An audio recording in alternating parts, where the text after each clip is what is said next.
Hey everyone. I don't know about you, but I have been working harder than ever looking inward these days.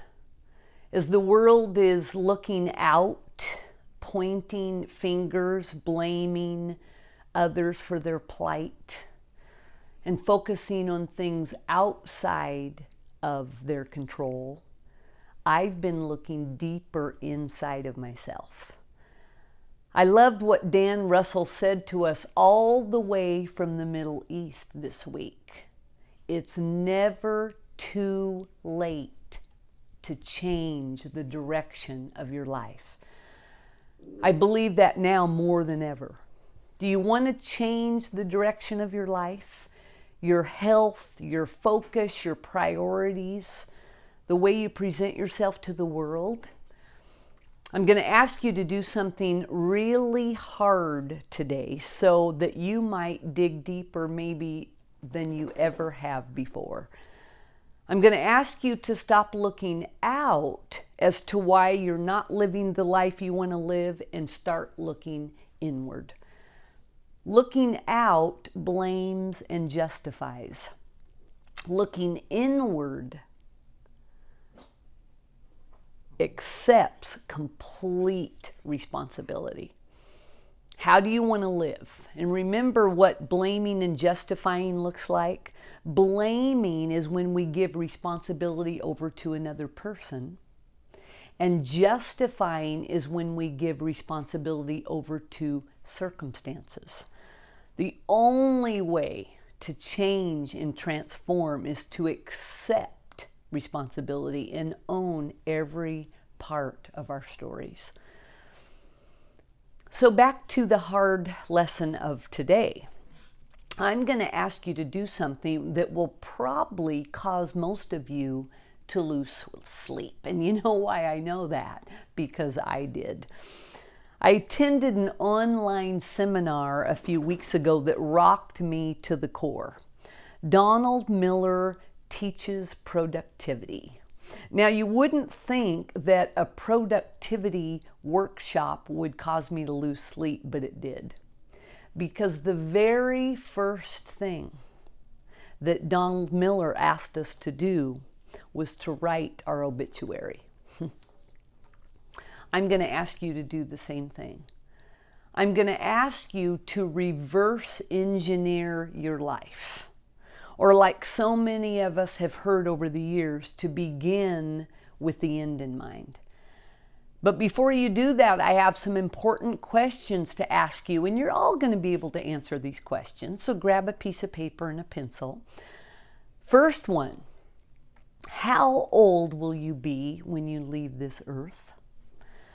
Now, you're going to have to decide this because obviously we don't know the answer to this and we're not in control of this. But what would you guess? What would you say? How many more years would it be that you have left on this earth? How old will you be? I said 90. So now do the math. How many more years do you have to live? I have 29 more years. Another important question, what individuals in your life do you want to show a lifetime of love and devotion to for the rest of those years that you have left?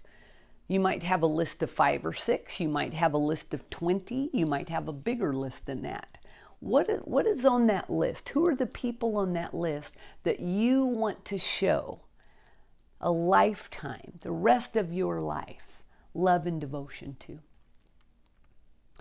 And then, here's a bigger one. What do you want those people to think or feel or say when they find out you're gone? I'm going to ask you this week to write out a few quotes from specific people. They can be fictional quotes because they're based, of course, on the rest of the years that you have left. But think about the people, the very closest to you. What will they say the moment they hear you're gone?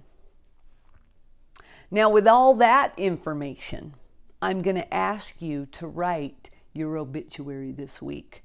The one that tells the story of the person who lived to be, 90 or however old you said. The person who accomplished what they set out to accomplish with their lives, with their health, their families, their life's work, the contributions they made to this world. An obituary is really a defense as to why your life mattered. Can you see why I didn't sleep? And then, when you're done with that, I want you to print it out. And I want you to read that list 4, 5, 6 times a week. Doesn't it make sense that if we reverse engineer our lives and then we revisit the end, that we would begin to do things that will bring about changes that need to happen so the desire for this life comes true? Don Miller then had us do one more thing after the rough draft of our obituary was done. Man, it was brutal. He had us come up with a theme for our lives. One sentence. He said, when you know the theme of your life, then you filter all your decisions through that theme. Think of the theme of your life as the point of a story, or the moral of a story, of your story. My theme, kind of in my rough draft at this point, is to help others heal emotionally by leading the way with my own healing. So if that is the point of my story, do I have to get up and journal? Do I need to go inward and wrestle with my emotions and heal my past? Do I need to read and learn and grow from the great teachers that have led the way before me? Yeah. He also said, and I just loved this, your marriage should have a theme. Your house can even have a theme. How cool is that? What would the theme of the place you live say?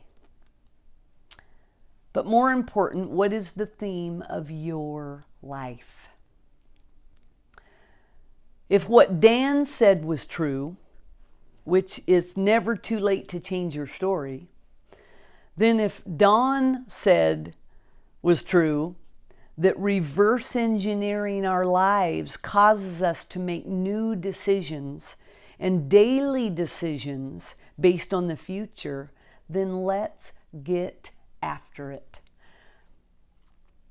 Now you can listen to this and think, oh, that's really good, and then do nothing. Or you can answer the questions, write your obituary this week, and come up with a theme for your life. Does it have to be perfect? No. You'll probably change it a bunch of times. But start. I've been asked for 40 years, how do I change? How do I stick with my diet? How do I move from identifying myself one way to identifying myself another way? Well, today's little assignment is going to move you, I promise. I promise. Donald Miller also gave everyone that came to the online seminar permission to print out his little productivity workbook as many times as we wanted and share it as many times as we wanted. And I was like, sweet. So you'll be seeing that today in your module. I'm going to share it with you. Want to change the direction of your life?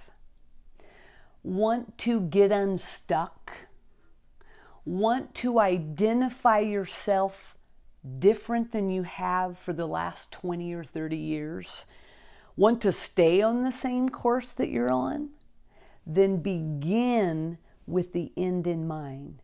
Write that obituary out. Read it often. Have a theme for your life, and then filter all your decisions through the way you hope your life will end. I hope you lose some sleep. I really hope you do. You can thank me for that, as I thanked Donald Miller that night. It's been a really important practice for me. It's been really a great time for me to do that, and I hope it is for you too. I look forward to hearing back from some of you about this. Have a great week. Reverse engineering your life and then making great decisions because of it. Love you guys. Bye-bye.